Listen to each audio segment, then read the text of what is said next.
السلام عليكم. ازيكم يا رجاله عاملين ايه؟ النهارده الفيديو ده هيبقى تكمله للفيديو اللي فات، اللي انا كنت طلعت قلت فيه ان انا عندي مشكله وان انا الفتره اللي فاتت مش احسن حاجه وان انا متضايق وبتاع لدرجه ان انا وصلت ان انا خلاص هقفل القناه. اولا بس قبل ما ابدا في الفيديو، يعني انتوا متعودين عليا مثلا، يا اما كنت ببقى قاعد وثابت فاهم اللي هو يعني بتكلم بايدي. فانا النهارده بجرب حاجه جديده، ان هو الكاميرا تبقى مثلا ثابته هنا وانا بتحرك.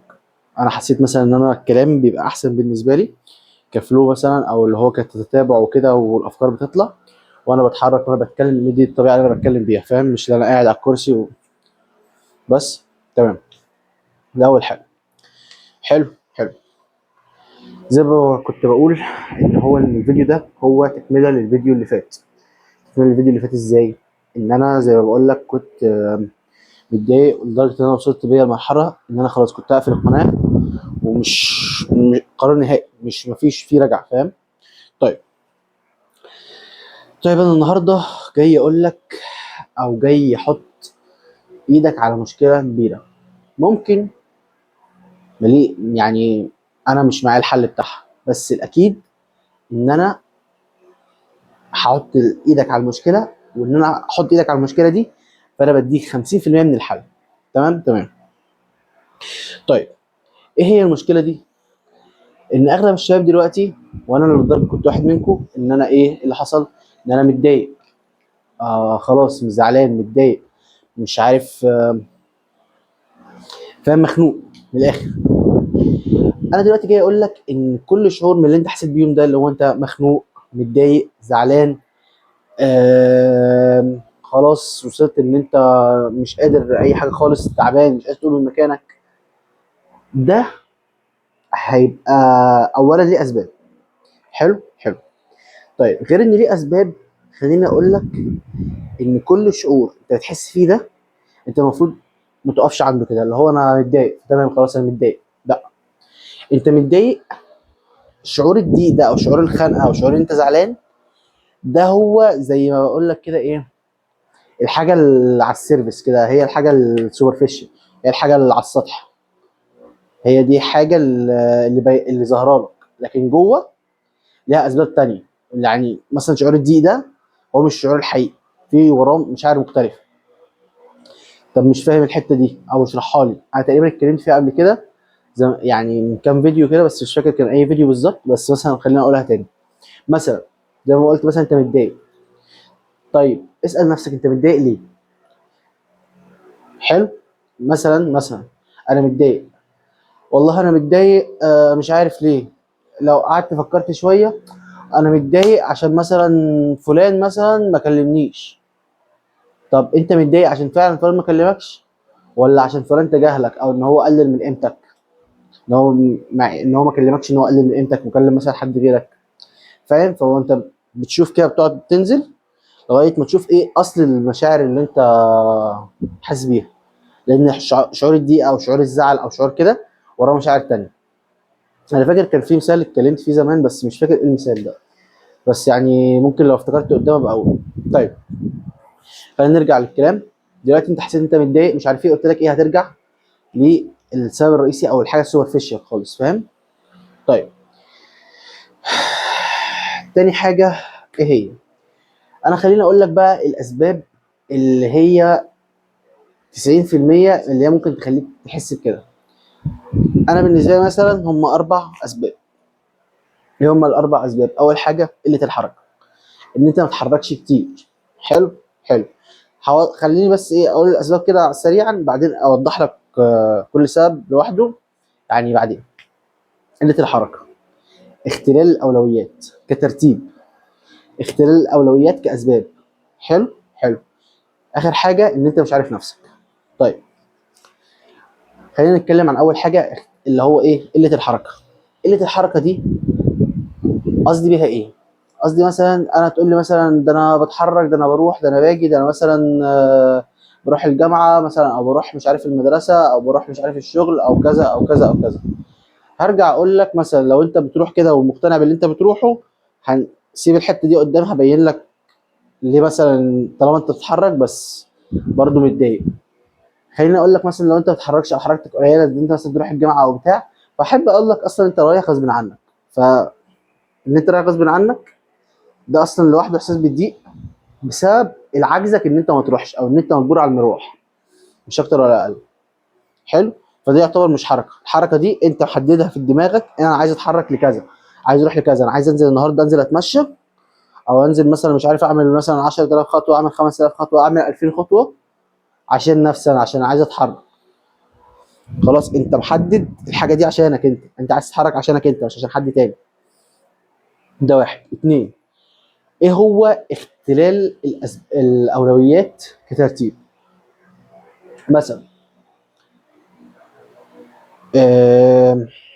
انت دلوقتي والله بتروح الجيم، مظبط اكلك، مظبط كل حاجه، بس مروحك للجيم ده جاي مثلا على حاجات المفروض تبقى اوليه، زي مثلا الصلاه، مثلا الشغل او المذاكره او مش عارف ايه او كذا كده.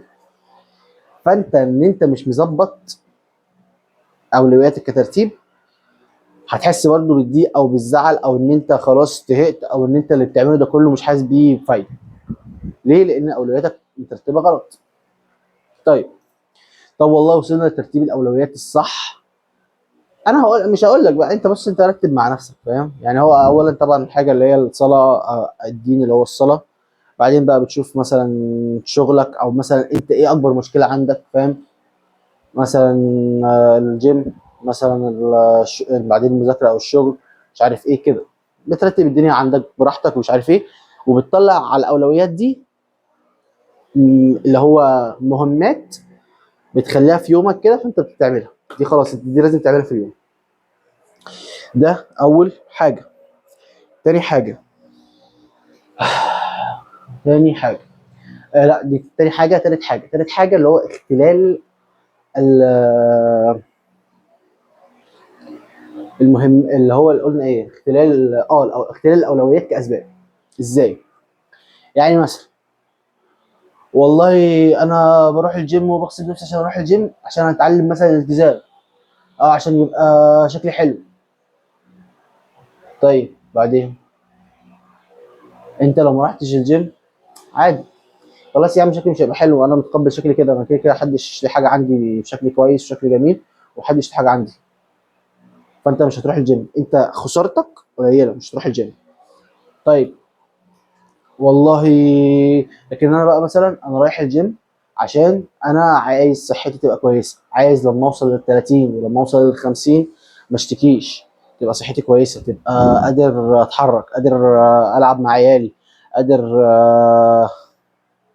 قادر اتفاعل مع الناس، قادر اتحرك، قادر اتحرك. بس اول حاجه قادر اتحرك، قادر اخدم نفسي بنفسي. ده او ده كده ايه ثالث نقطه. طيب رابع نقطه، واللي هي ان انت مش عارف نفسك.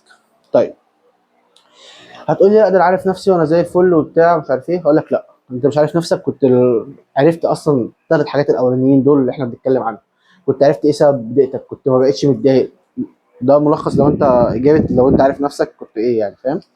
طيب خلينا نقول ان انت عارف نفسك. ثانيه بس اجيب حاجه، انا ما بقراش من الورقه، بس عشان اشوف انا ماشي بالترتيب صح ولا لا، عشان محدش يقول لي انت بتقرا من الورق ومش يعني الكلام اصلا طالع فلو، فعادي يعني. انا لو سبت الورقه عادي، بس عشان اتاكد انا ماشي صح ولا لا.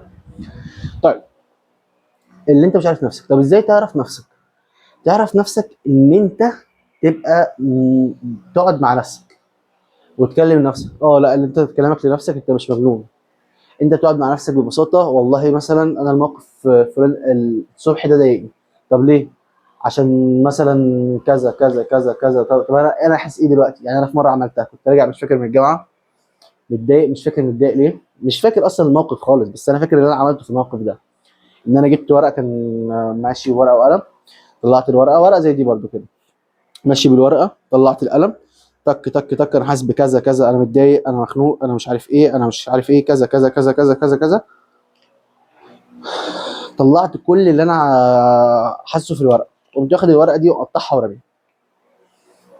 هتقول لي انت انا حسيت ان انا بعد ما كتبت كل اللي انا في الورقه، اللي انا حاسه في الورقه، ان انا متضايق، ان انا زعلان، ان انا مش عارف ايه، ان انا كل حاجه، حتى كنت مش عارف، جات لي فكره ان انا عايز مش عارف حاجه فلانيه، يعني عايز في حلم من احلامي طلع في الورق، هو طلع في الاحساس ده كتبته. خلصت قمت رامي الورقه، قمت مخلص قمت مقطع الورقه وراميها. خلاص انا طلعت كل اللي جوايا في الورقه دي. الورقه دي عرفتني انا نفسي انا دلوقتي حاسس بايه، غير ان انت تقول مثلا انا متضايق. طب متضايق من ايه؟ ما اعرفش، مش عارف ايه. وبرده خليك اقول لك على حاجه، ان انت مفيش حد هتديله الامان اكتر من نفسك. ان انت بتحكي مع نفسك ف خلاص. طيب اتوقع ان احنا استفدنا في الاسباب بتاعت اللي هو اللي انت بتبقى متضايق، اللي انت بتبقى زعلان، اللي انت بتبقى مخنوق. خليني بقى اقول لك ان انا ضحكت عليك. شفت بقى، انا ضحكت عليك ازاي؟ انا قلت لك ان انا مش معايا الحل، بس عرفت المشكله 50% من الحل. خليني اقول لك من الكلام اللي انا قلته ده كله، ان انا قلت لك المشكله والحل، وان ما كانتش معرفه المشكله هو 50%، معرفه المشكله هو 100% من الحل. طب ازاي؟ شفت الاربع اسباب اللي انا قلتهم؟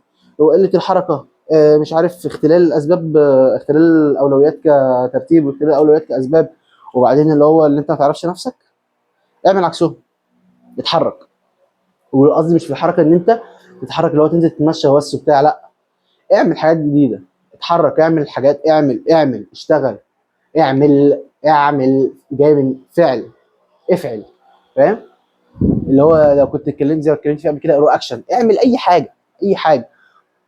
جات لك فرصه مش عارف تنزل بقال عند البقال اللي تحت بيتكم ده تقعد معاه يومين في الاسبوع، انزل اقعد معاه. مش عارف جات لك فرصه مش عارف ايه، جرب. انت مثلا لو في سن العشرينات اقول لك جرب، عيش حياتك، جرب لغايه مع في العشرين هتجرب لغايه هتوصل كام تجرب. فاهم؟ طيب ده قلنا ايه اول حل؟ افعال، رو اكشن. تاني حل، تقعد مع نفسك وتتكلم مع نفسك.